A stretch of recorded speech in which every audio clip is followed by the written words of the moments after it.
Hey everyone, welcome to 99.6 The Howl, the off-season sessions. Let's just jump right into it with a round one recap from a neutral observer's stance. I got no allegiances to any of these teams, so I thought it'd be interesting to give my take on what I saw in the first round. I spent most of my time watching the St. Louis Minnesota series and the Washington Toronto series, a little bit of Chicago, Nashville, and maybe one game San Jose Edmonton, the closing out game.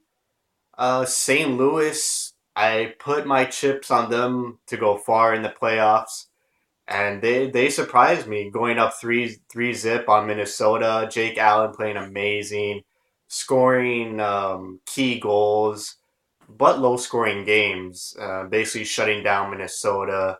But Minnesota did try their hardest. They outshot St. Louis so much in that series, getting 50 shots one game. Just Jake Allen emerging as an elite tender.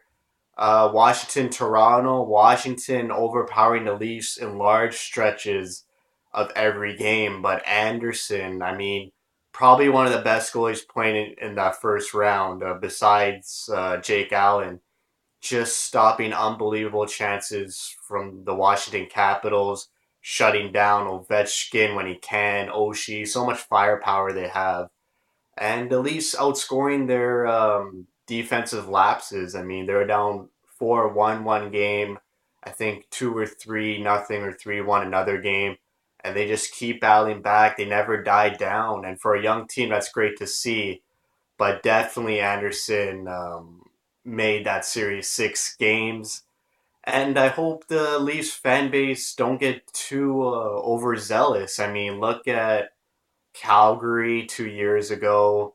You could look at Philadelphia last year. They pushed the Capitals to 6 games. And where are they now? They're golfing in April.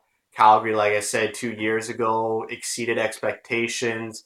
Everyone thought, oh, this team's going to do good now that they made the playoffs. They actually won their first round against Vancouver, but in the offseason, they knew they needed to retool their defense. They get Dougie Hamilton, and then they just fell off the earth last season. But this season, they came back, but still got swept in the first round by Anaheim. So temper your expectations. Leafs had no injuries at all this season. They're pretty lucky on that front. This offseason, you don't know who Vegas is going to take, if JVR gets dealt, if Bozak gets dealt. So, like I said, temper expectations. If you expect Matthews to get another 40 goals next season, everything remains the same. I mean, you might be disappointed, but enough of the Leafs. San Jose, I mean, I'm surprised Edmonton knocked them out. Um, Stanley Cup finalists coming back. They're hungry. Maybe one last chance for Marlowe and Thornton, but they just couldn't get it done. Edmonton shutting them down. Unlike the Leafs, where the Washington Capitals kind of walked all over them at certain parts in the game, just San Jose had nothing. All perimeter shots. They couldn't get in front of Talbot. Talbot played great. They had that one awful game, 7-0, but besides that one-off game, Edmonton very surprised. McDavid didn't even score a lot of goals. He had one empty netter in the elimination game, but a lot of depth scoring from Edmonton, and it's going to be a pretty good series. Edmonton, Anaheim, Nashville sweeping Chicago. No one saw that coming. Chicago didn't have the passion, didn't have the try that they should have had, and Nashville just playing the trap, shutting down Hossa, Kane, Taves.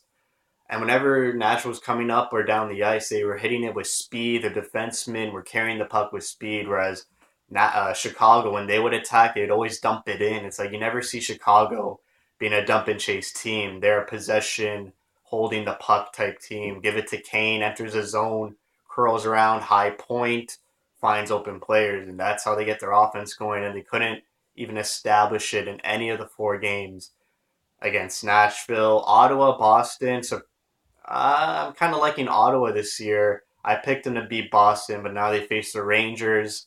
That's an interesting matchup since they traded number 2 centers with Broussard and Zabinajad. So that'll be a good storyline in that series. Montreal. these teams like Montreal, San Jose, Minnesota, they always have early exits, never reaching the Holy Grail. I just wonder what these teams are going to do. Minnesota, Montreal, San Jose got a lot of veterans. Maybe a team like the Coyotes could trade one of their first rounders for a veteran type presence. Take advantage of those teams not knowing what to do. Taking advantage of shakeups on those certain teams.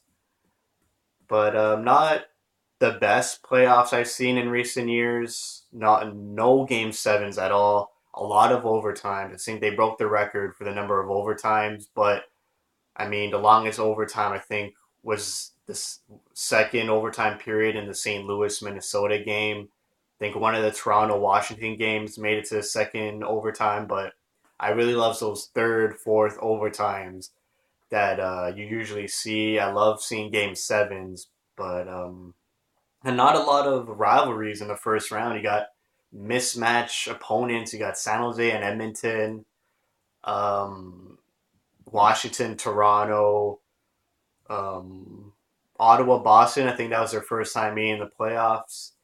Just even the Washington Toronto series. The reason why I think it also went 6 games is Washington couldn't get their passion, couldn't get their hatred shown in their game. They were facing a Leaf team that they barely play in the regular season, maybe 3 times, and they never played Toronto in the playoffs in recent years. And it's hard to really try as opposed to them who they play Pittsburgh next.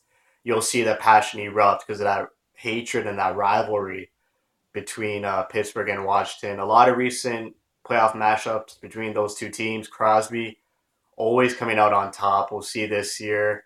Murray's injured. You got Fleury and net. So if Fleury could stand on his head, Pittsburgh might have a chance. But I don't know. I think Washington has another gear to go on, and that gear was never shown in that Toronto series. So we'll see. I'm still rooting for St. Louis. Minnesota gets knocked out. So the Coyotes get a first round, a second round, and a fourth round pick. If Minnesota won one round, that fourth would have turned into a third. If they reached the conference, that fourth would have turned into a second. But honestly, at this point, the Coyotes don't need draft picks. They got all their prospects ready. They need immediate emergences from these prospects and maybe an immediate veteran presence or a player in their prime that they could get in free agency or through a trade. That's it for me. Domi, I think, got snubbed by Team Canada in the World Championship. I don't know how you don't pick Domi. They picked Konechny and Killorn. I mean, Domi definitely should have been on Team Canada this year, but what are you gonna do? I would have liked to see Domi on Team Canada, but I mean, hopefully not next year. He's not on it. Hopefully the Coyotes are in the playoffs. So that's it for this off-season session. Thank you for watching, and like always, thank you for your support.